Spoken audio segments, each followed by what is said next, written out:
Hello, our friends. I'm Zoe Coyle, and this is... I'm Polly McGee. Oh, so excited, so happy to be here. We are the co-pilots from Pilot Light. Welcome. We hope that we're welcoming you back, that you've been with us before. We have spent the last couple of weeks talking over some of the most predominant issues that come up in the room when we're facilitating.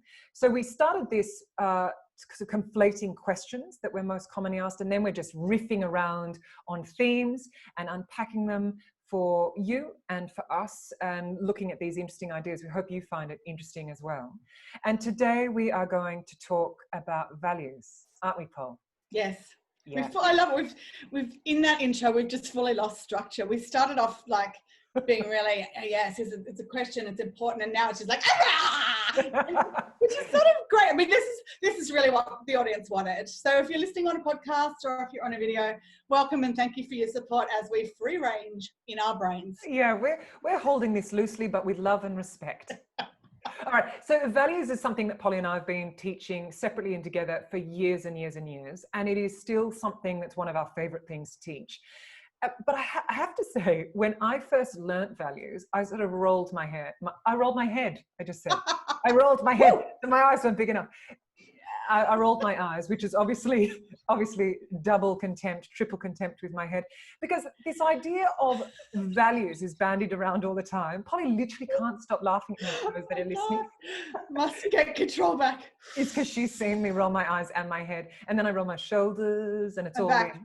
So values, I thought, it's that sort of thing where you see it on walls in offices, the kitten hanging from the log, that I find particularly resilience. And also that idea of, and integrity and truthfulness. And I had no idea what that meant. But the point of values, when you find them, there are lots of them, but one of them is that you can behavioralize them. And that's the difference. But you can't live into your values, or indeed know when you're stepping out of your values, unless you're clear what they are. So Polly and I had very different experiences when we were whittling down through the massive list of values. And if you want to have a list, you can find them on the internet. Brene Brown she has a great set of them on her website. That's on the Dare to Lead website. There's a download there, which is awesome. And that's the same list that we use when we're training in the Brene Brown's Dare to Lead work. And it's tickety-boo. It'll get you very confused. There's so many of them. Yeah, it really will. And we've had some really fantastic experiences personally, but also when we're facilitating. And I'll talk more to that. And I want you to talk about the guy, Polly, who wanted all the values. Values are like a smorgasbord. People don't want to stop at one. Or Pringles. They're like Pringles as well. And it's, in Brene land, she will say, or she says, you can only have two values. Any more than two values is no values. I don't think I've ever had the experience of saying that to someone where they haven't gone, but I could have three, right? Yeah, it's so true. It's so true. And then when Polly and I did this process ourselves, it was useful for us as facilitators, because we had the opposite experiences where we went down through the list and I circled my two very quickly. And I judged them supremely in that time and didn't want them. I wanted other ones which I considered more worthy, more heavy values, more heavy values. Oh, that's so meta again. And Polly, what was your experience? Well, I mean, I'm pretty much the guy that wants all the values. I wanted a lot of different ones, and then I wanted to try them all on and see if I liked them, and just like, could I take that one home for a week and just see if that is really a core value? What I found, I think, is a very common experience for a lot of people, and Zoe's absolutely right. There's two types of people in this world. People that see the list of values, don't get overwhelmed and go straight to them, and they're like sitting up, hands on head, eyes at the front within 5 minutes. And then there's me 6 months later, still chewing my way through my 50th different value. But I think what I tend to do is I mistake values for behaviors. And what I find, Zoe, is that most values are constellations. So particularly if you've got a honking great list of them, you take a core value and then you're like, but is this, in fact, I was working with a client only yesterday, and she did exactly that. She had a sort of a list of values, and she'd done the work, and she's like, here's my list of values. And all of the things she'd chosen were a constellation of the initial value. And it's really interesting to see that, and then take someone back through the journey of, so can you see where this is a wholeness versus this is a new value? Absolutely. And one of the important things about values that we say into the rooms that we're in is make sure they're yours and not your parents. Yeah. Or the values Or when I was talking about, society. yeah, that's right. Or religious. I mean, so we had a client and he was very aware that one of his was authenticity. He got that very quickly. And then the second one, he wanted it to be something like family. And what we know of this man is obviously a deep family person, but it wasn't quite right. And the other ones that he'd circled, those words had a lot of freight for him. And he didn't want to be that guy. And on the list, if I remember correctly, there was achievement and excellence. And excellence. You're absolutely right. Achievement, excellence. And he didn't want to be that. But when he finally accepted, he's still, I know, actually wrestling with those too. But when he accepted that it's somewhere in that space, there's a peacefulness. And we see this over and over again, don't we, in the room, Polly? When people, and even if we've just been in the room with people for one day, it's quite interesting. Polly and I will get a physical feeling when someone stands up and we ask people to share their values. And when you hear them say it, you know that it's right in your body. There's kind of a tingling gut thing. It's quite extraordinary, actually. And this is where, I mean, as Zoe said, both of us have worked separately and together with values for a long time. For me, it's almost core to any piece of work, because it's the first moment where people really allow themselves to identify what's meaningful to them. And quite often I come at this work, or I have come at it historically, from being in corporate cultures where we're working with that list of values on the wall and with the eagle posters and the cats, and someone in the executive team has come up with a list of them and they've made posters and they've stuck them up. And everyone's sort of walking around without any connection to the values. So without the connection, as Zoe said, there's no behaviors that go with it, and there's no operationalization. So you can't measure that. So it's a beautiful process to start from inside, because each individual in an organization, they contribute to the ecosystem of that culture. And when their values are really clear, their moral compasses are really honed, and then they can see their way into how they fit with corporate values. So I think there is this beautiful thing when someone steps into their values for the first time, it can feel like watching an awakening. And there's a physical thing that happens. People's shoulders go back and they own it, and they see how their life falls into place. And it is quite a profound moment, which is, I think, why we come back to it over and over as facilitators, because it's like watching kids open presents all day long, and then they come back and they're like, oh, I got it. And they're like so excited.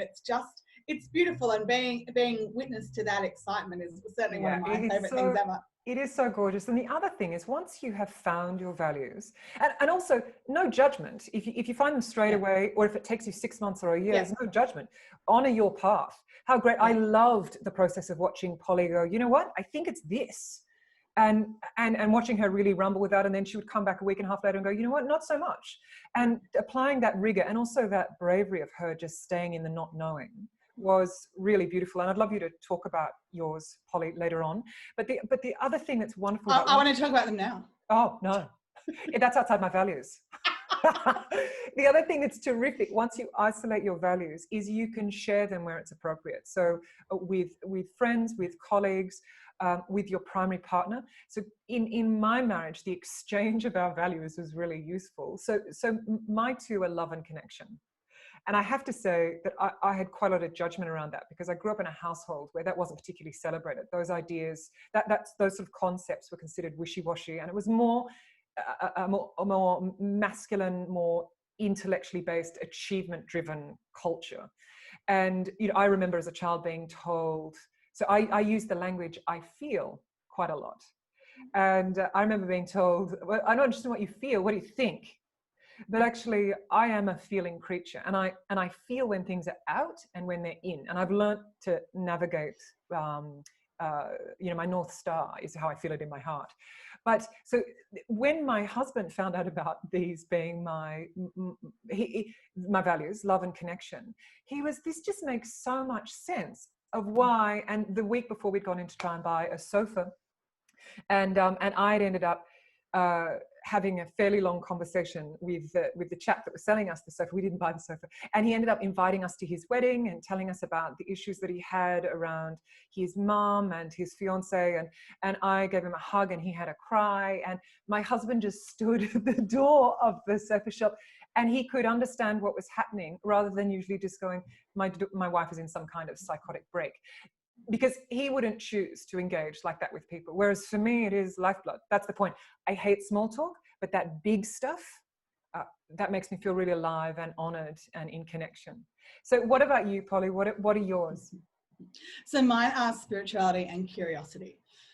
And I think similar to you actually, Zoe, that it's interesting how the ones that we can't quite cling on to are the ones that sort of like smacked out of our hands as children. And I certainly came from a family that didn't value spirituality or religion and were very much around facts and science and education and knowledge. And those were the things which were valorized and the things that were important. And I was always a weird little kid that had crystals and had, imaginary friends and could fly. And I did all this, it was like, that was my secret life. And, when I got to be a teenager, I'd be sneaking off into new age shops and sniffing the incense like it was my lifeblood. But I was really clandestine about it because I felt stupid.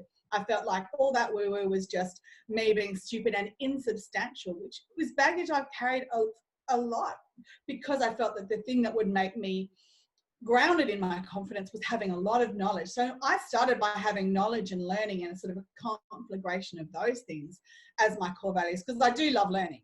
But I realized that wasn't really the thing that drove my decision making. And I guess that's the key part to talk about for why values are important and how they perform in our lives.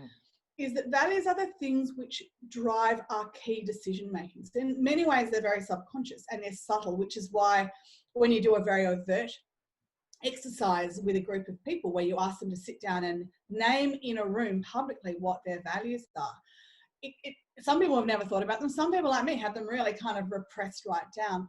But at the end of the day, was it knowledge or learning that was driving the decisions I made in my life? And it absolutely wasn't. It was whether I was in service to other people and I was adhering to the yogic principles that I lived by, which might have been a very quiet narrative for me, but it was the thing that helped me make decisions, along with curiosity, what was going to happen next. So understanding, and this is, I guess, a good way, and this is also one of the tests that Zoe and I use with people, getting people to think about, does this drive your decision? So if you say, oh, well, my core value is family, it's like, okay, so give me an example of how that's driven a really major piece of decision making. And people will be like, oh, well, I was offered that really amazing job, but like it was going to disrupt my family life, so I said no to it. It's like, okay, that's a really great example of where you are guided by these things. So they're so intrinsic to us, and they're, as I said, they're subtle in a beautiful way, which is why knowing what they are.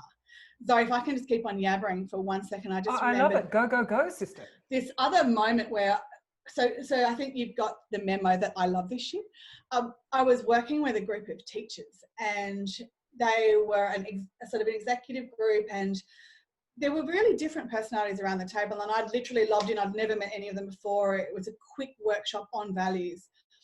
And I remember this moment with two women across the table from each other, where one identified that their core value was family and the other identified that their core value was achievement. And you could see this arc across the table where one's gone, that's why you always want me to stay late, and I just want to go home and get dinner on the table. And the other one's gone, that's why you're always leaving and I think you're just bunking off, but actually this is more important. And it was like their hearts met together and they were just like, I see you.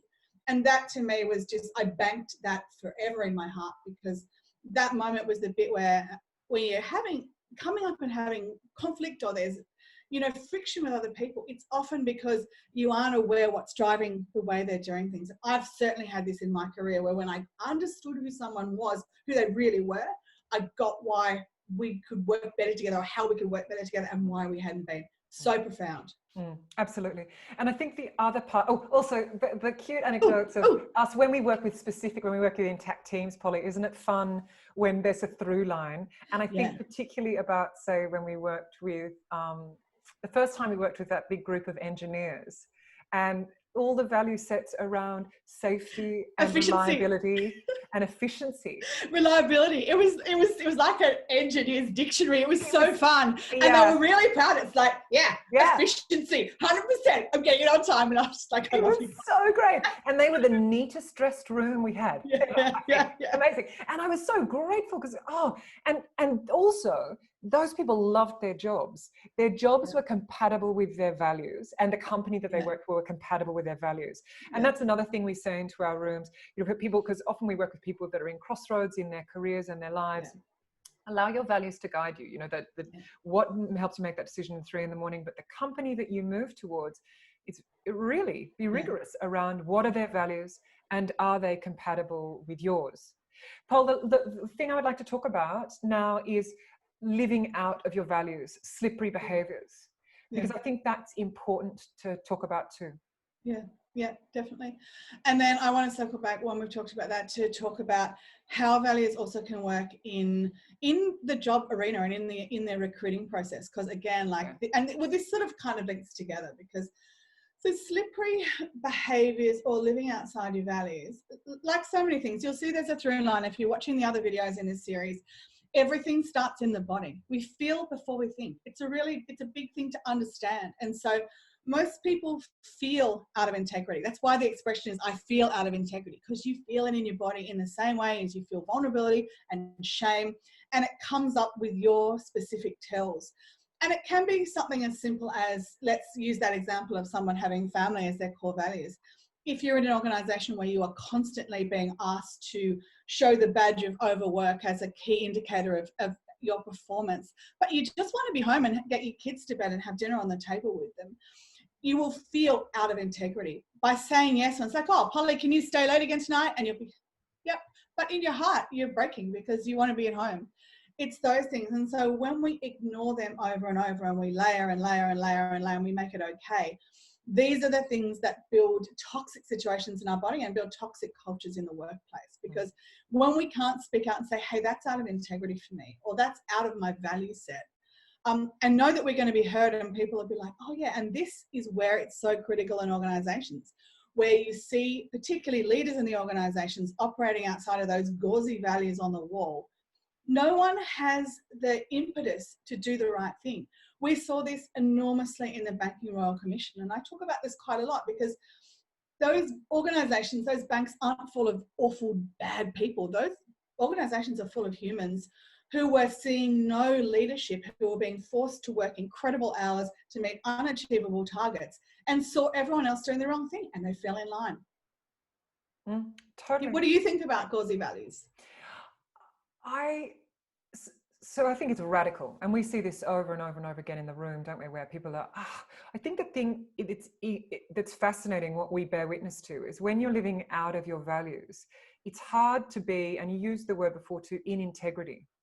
And it's hard to hold yourself and other people accountable.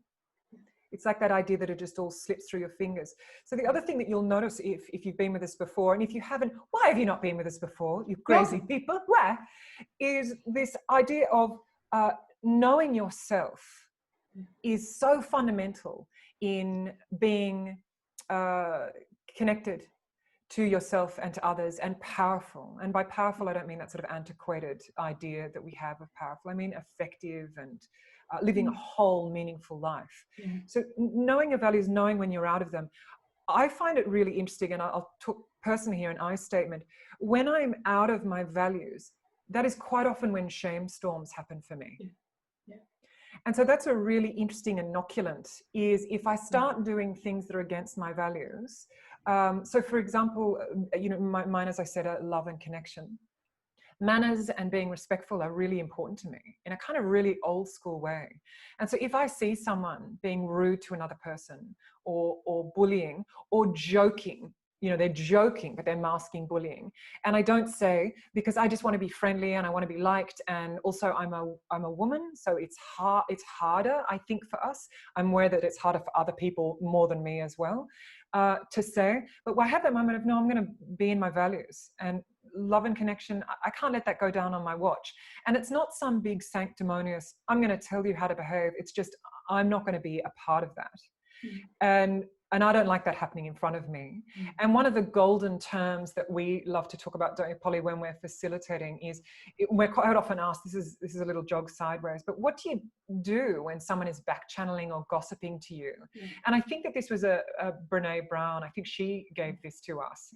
It was just simply when you hear that stuff, and rather than engaging with it, and we all sort of want to, because we want to be in a team, we want to be bonded, we want to be connected.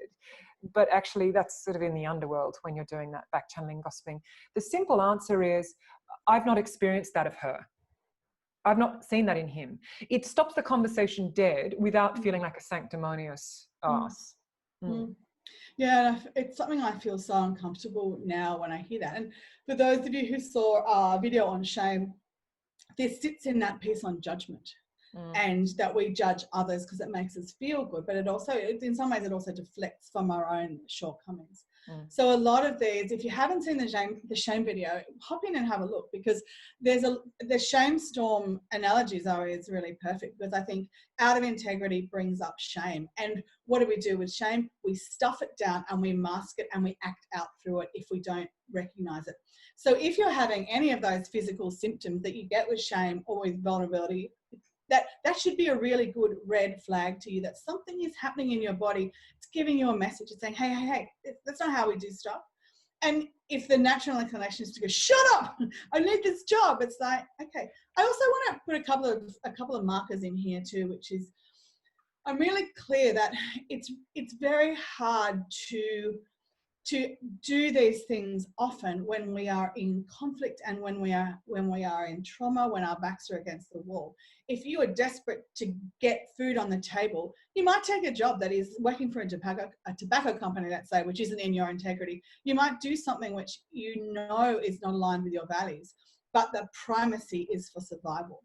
So as humans and as animals, this is absolutely aspirational, and it's absolutely where we get to when we have the psychic spaciousness and the psychological safety to be able to work with these things. And I think that's important, because you don't want to be saying to someone who is just like struggling to make ends meet, oh, you should just work on your values a bit.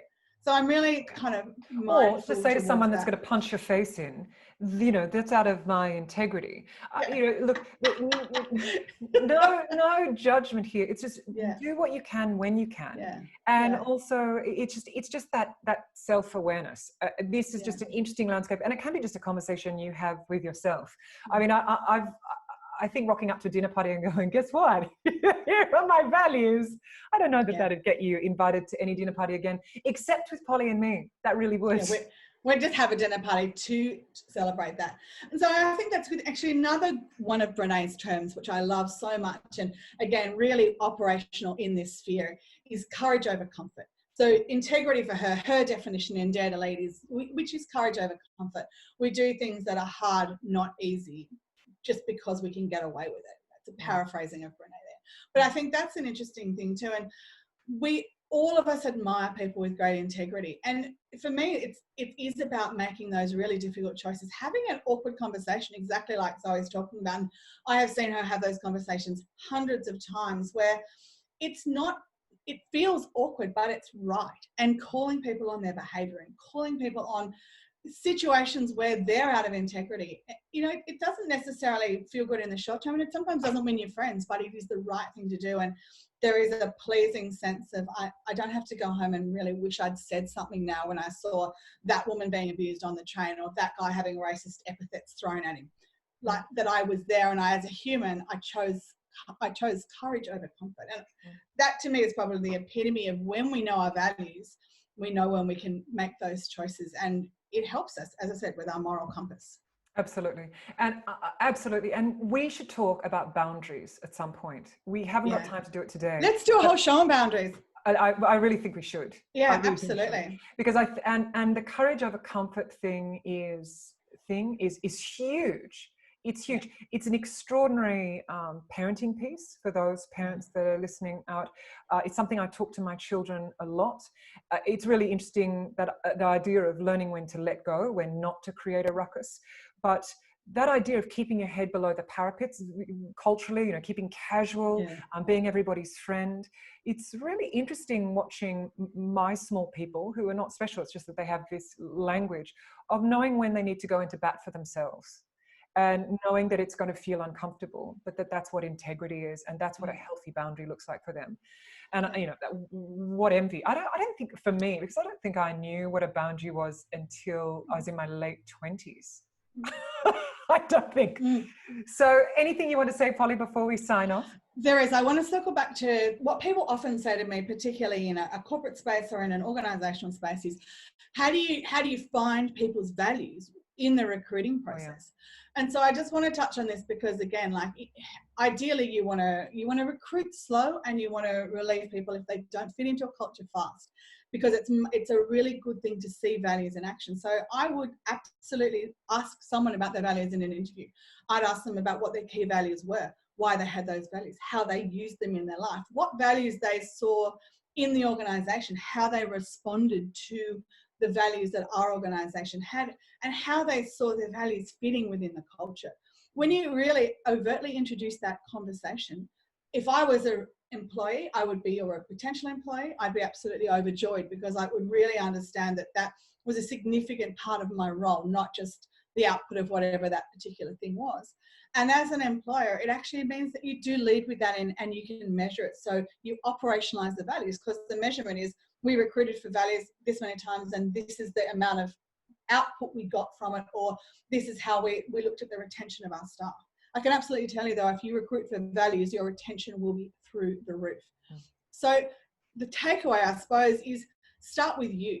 Work out what your key values are. And, if you're a Zoe, put your feet up, have a gin and tonic, look at the sunshine. If you're a me, feel free to not choose straight away, not feel that you have to know. I think a lot of my confusion was that I felt that I should know. Sometimes there is a real process of revelation that happens. And if that takes a while, it's because you might have had your values buried deep.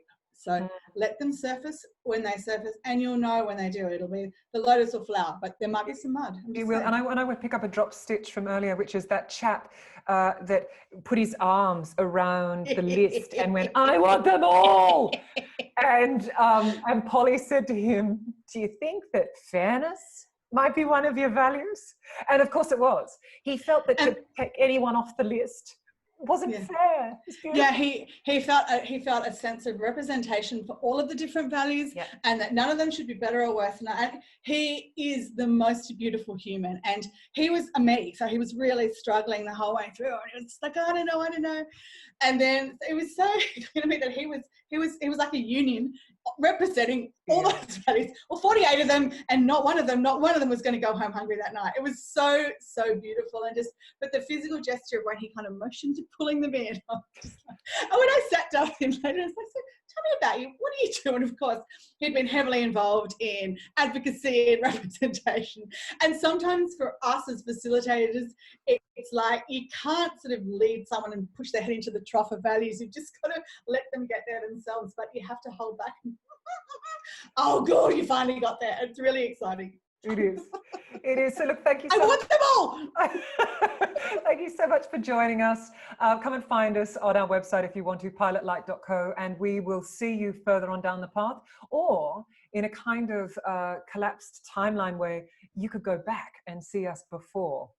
Or you could just binge every single one of the videos and you'd be sleeping with our voices ringing in your head. That sounds saucy.